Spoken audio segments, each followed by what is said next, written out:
हे यहोवा, मैं अपने मन को तेरी ओर उठाऊंगा।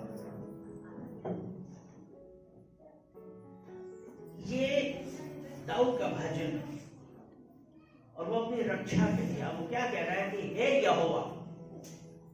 जब हम प्रॉब्लम में होते हैं ना, तब हम क्या करते हैं कि यहोवा, मैं तेरी तरफ देखता हूं। यहाँ पे हे यहोवा, मैं अपने मन को तेरी ओर उठाता हूं। दूसरा है, हे मेरे परमेश्वर, मैंने तुझी पर भरोसा रखा है, मुझे लज्जित होने ना दे, मेरे शत्रु मुझ पर जय जयकार करने ना पाए। अगर हम उस परमेश्वर पर भरोसा रखते हैं, यहाँ पे अब हम एक परमेश्वर से कह रहे हैं, वो कह रहे हैं कि मैंने तुझ पर भरोसा रखा है। क्योंकि परमेश्वर पे जो भरोसा रखते हैं, परमेश्वर का वचन बताता है, वो लज्जित ना होंगे। अगर हम भजन संहिता 119 और उसका 116 वचन पढ़ें, वो ऐसा कहता है, हे यहोवा, अपने वचन के अनुसार मुझे संभाल के मैं जीवित रहूं और मेरी आशा को ना तोड़। यानी कि ये कह रहे हैं ना, हे मेरे परमेश्वर, मैंने तुझी पर भरोसा रखा है, मुझे लज्जित ना होने दे, मेरे शत्रु मुझ पर जय जयकार ना करने पाए। और जब हमने अभी भजन संहिता 119 का 116 में यही तो है ना कि हे यहोवा, अपने वचन के अनुसार मुझे संभाल के मैं जीवित रहूं और मेरी आशा को ना तोड़। अर्थात कि जब हम उस परमेश्वर पर भरोसा रखें, जब हमने भरोसा रखा है, तो वह हम संभाले हुए हैं, उसने हमको जीवित रखा है और मैं लज्जित नहीं होगा। रोमियो की पत्री उसका 5वां अध्याय और 5 वचन हम जब पढ़ेंगे, और आशा से लज्जा नहीं होती, क्योंकि पवित्र आत्मा जो हमें दिया गया है, उसके द्वारा परमेश्वर का प्रेम हमारे मन में डाला गया है। ठीक है ना। और आशा से लज्जा नहीं होती है। यहाँ पे मैंने तुझ पर भरोसा रखा है, मुझे ये आशा है कि आज जब हम उस परमेश्वर पर भरोसा रखे हैं, तो मुझे लज्जा ना होगी। यही तो कहा ना कि और आशा से लज्जा नहीं होती, क्योंकि पवित्र आत्मा जो हमें दिया गया है, उसके द्वारा परमेश्वर का प्रेम हमारे मन में डाला। जब हमारा भरोसा परमेश्वर पे है, आशा किससे है? हमारी आशा यहोवा पे है, और यहोवा हमको लज्जित नहीं होने देगा। इसलिए जब वो दाऊद कह रहा है ना कि तुझ पर भरोसा रखा है, वरन तीसरा है, वरन जितने तेरी बात जोहते हैं उनमें से कोई लज्जित ना होगा। यहाँ पे एक जितने भी तेरी बात जोहते हैं, जितने धर्मी लोग हैं जो परमेश्वर को विश्वास करते हैं, ये है कि जितने तेरी बात जोहते हैं उनमें से कोई लज्जित ना होगा, परंतु जो अकारण विश्वासघाती हैं वही लज्जित होंगे। भजन संहिता 123 और उसका दूसरा वचन हम देखते हैं,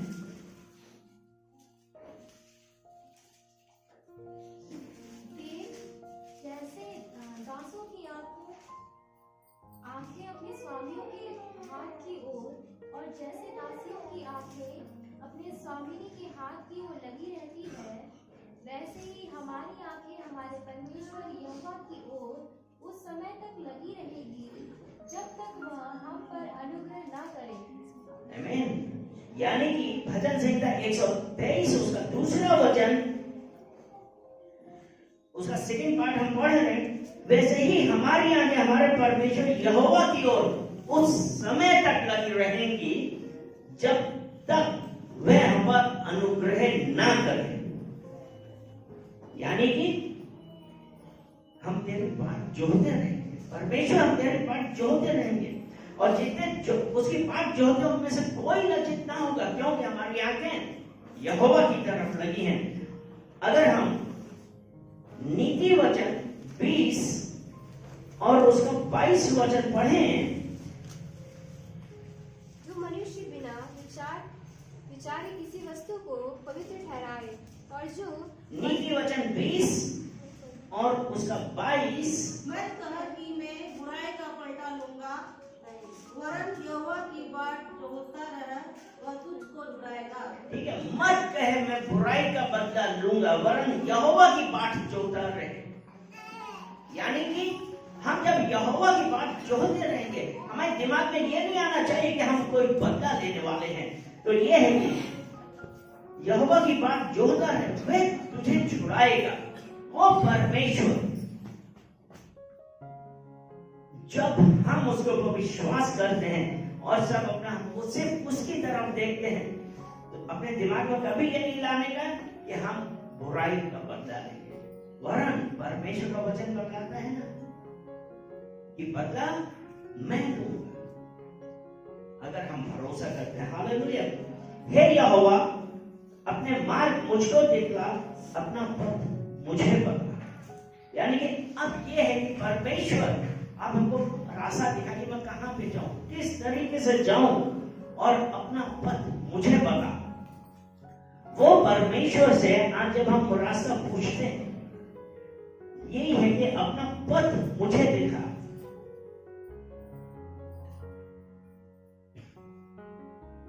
Show me your ways, O Lord, teach me your paths. अगर हम यूहन्ना 8 और 12 देखें,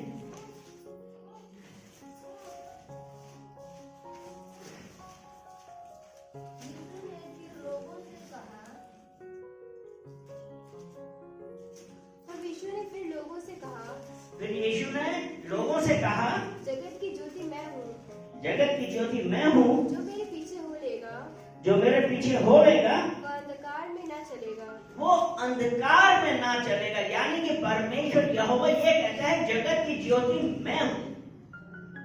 अगर वो ज्योति है तो जो उसके पीछे चलेगा, उस यहोवा के पीछे चलेगा, वो अंधकार में ना चलेगा। क्योंकि इसी यूहन्ना 14:6 में यही उसने कहा है कि मैं ही सत्य, मार्ग और जीवन है। यीशु ने उससे कहा, मार्ग और सच्चाई और जीवन मैं ही हूँ। हाँ, बिना मेरे द्वारा कोई पिता के पास नहीं पहुँच सकता। कोई पिता के पास नहीं पहुंच सकता। तो यही ना, हे यहोवा, अपने मार्ग मुझको दिखा।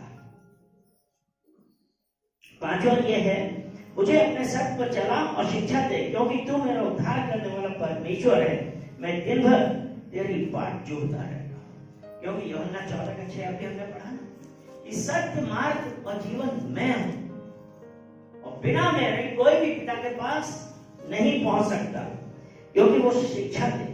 मैं दिन भर तेरी बाट जोहता रहता हूँ। यूहन्ना 16 उसका 13 वचन हम पढ़ेंगे। परंतु जब वह अर्थात सत्य का आत्मा आएगा तो तुम्हें सब सत्य का मार्ग बताएगा, क्योंकि वह अपनी ओर से न कहेगा, परंतु जो कुछ सुनेगा वही करेगा, और आने वाली बातें तुम्हें बताएगा। ठीक है ना। परंतु जब वह अर्थात सत्य का आत्मा आएगा तो वह तुम्हें सब सत्य का मार्ग बताएगा, क्योंकि वह अपनी ओर से ना कहेगा, परंतु जो सुनेगा वही कहेगा। यानी कि जब हम दिन भर परमेश्वर की बात जोड़ते रहते हैं तो परमेश्वर हमको मार्ग बतलाएगा। आमीन। छठा वचन ये है 25 भजन संहिता 25:6 कि हे यहोवा, अपनी दया और करुणा के कामों को स्मरण कर, क्योंकि वे तो अनंत काल से होते आए। यानी कि परमेश्वर जो दया करने वाला है। अगर हम पहला इतिहास उसका 16वां, पहला इतिहास 16 उसका 34 वचन, यहोवा का धन्यवाद करो, क्योंकि वह भला है, उसकी करुणा सदा की है। यहोवा का धन्यवाद करो, क्योंकि वह भला है, उसकी करुणा सदा की है। ठीक है। हे यहोवा, अपनी दया और करुणा के कामों को स्मरण कर, क्योंकि वे तो, यानी कि परमेश्वर की दया और करुणा, इसलिए हमको क्या करना है? यहोवा का धन्यवाद करना है। हालेलुया। कि यहोवा को धन्यवाद करो, क्योंकि वह भला है और उसकी करुणा सदा की है।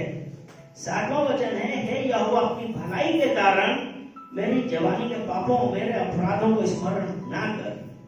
अपनी करुणा के ही अनुसार तू मुझे स्मरण कर। अय्यूब उसका 13, उसका 26 वचन।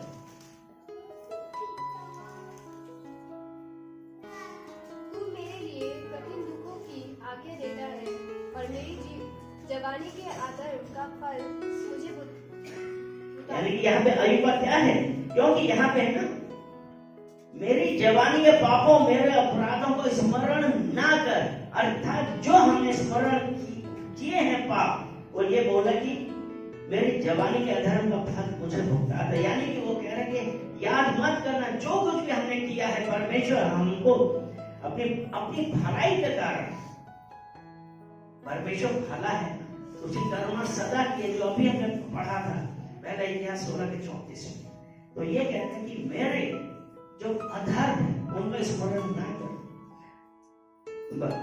और भजन संहिता 103 उसका 12 वचन पढ़े।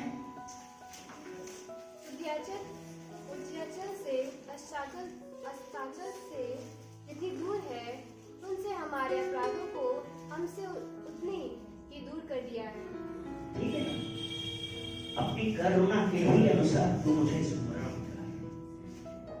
उसकी जब यहोवा की करुणा हमारे ऊपर है, तो यहाँ पे है ना कि उदयाचल अस्ताचल से जितनी दूर है, उसने हमारे अपराधों को हमसे उतनी ही दूर कर दिया, क्योंकि ये उसकी महाकरुणा का फल है। ये ऐसे है ना, अपनी करुणा के ही अनुसार तू मुझे स्मरण कर। 25:8 कहते हैं, यहोवा भला और सीधा है, इसलिए वह पापियों को अपना मार्ग दिखलाएगा। हमें गलातियों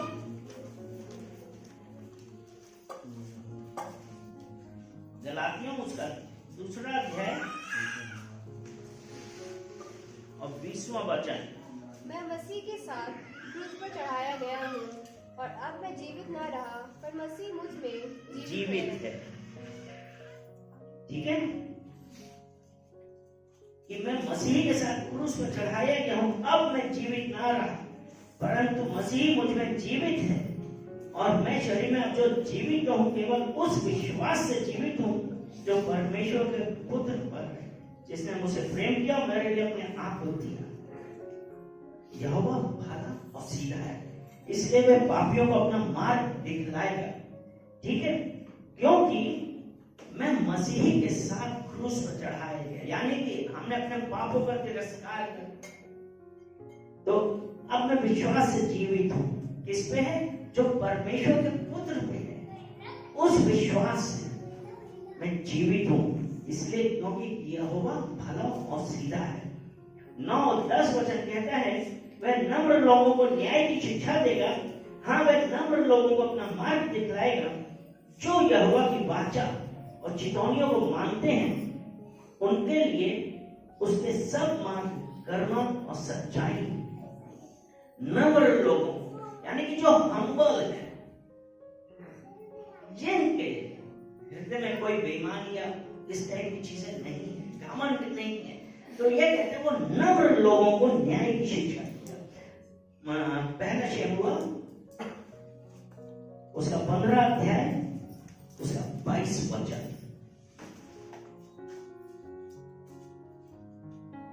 शामुएल ने कहा, क्या यहोवा होम बलियों और मेल बलियों से उतना प्रश्न होता है जितना कि अपनी बात के माने जाने से प्रश्न होता है? सुन, माना तो बलि चढ़ाने से और कान लगाना मेढ़ों की चर्बी से उत्तम है। तो अभी हमने पढ़ा ना, वह यहोवा जो यहोवा की वाचा और चितौनियों को मानते हैं, यहाँ पे है यहोवा होम बलियों मेल बलियों से। शमूएल ने कहा, क्या यहोवा होम बलियों मेल बलियों से उतना प्रसन्न होता है जितना कि अपनी बात के माने जाने से प्रसन्न होता है?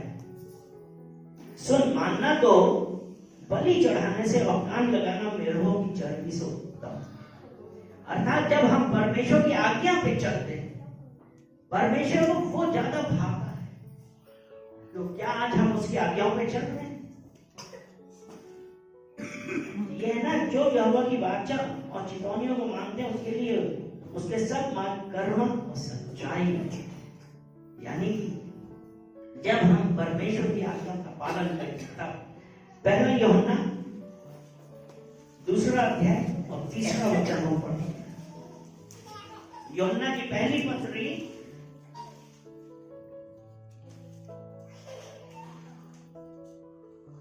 उसका 2 अध्याय और 3 वचन। यूहन्ना की पहली पत्री यदि हम उसकी आज्ञाओं को मानेंगे तो इससे हम जान लेंगे कि हम उसे जान गए। या यदि हम उसकी आज्ञाओं को मानेंगे, ठीक है। हमने उसमें 25 के 10 में ये पढ़ा था, जो यहोवा की वाचा और चितौनियों को मानते हैं। और यहाँ पे ये है, यदि हम उसकी आज्ञाओं को मानेंगे। किसकी? यहोवा की आज्ञाओं को मानेंगे तो इससे हम जान लेंगे कि हम उसे जान गए। हमारे लिए उस परमेश्वर की आज्ञाओं पे, उसकी आज्ञाओं पे चलना, उसकी आज्ञाओं को मानना, वो सबसे ज्यादा इंपॉर्टेंट है। इसीलिए वो परमेश्वर का जो है ना कि 2 वचन 25 के 2 में उसने यही कहा ना, हे मेरे परमेश्वर, मैंने तुझी पर भरोसा रखा है, मुझे लज्जित होने ना दे। कब? यदि हम उसकी आज्ञाओं पे माने, अगर हम उसकी आज्ञाओं पे चलते हैं तो वो परमेश्वर हमको लज्जित नहीं होने देगा। लेकिन सबसे बड़ी बात यह है कि हमको नम्र होना, उसकी आज्ञाओं पे चलना। हालेलुया, आमीन।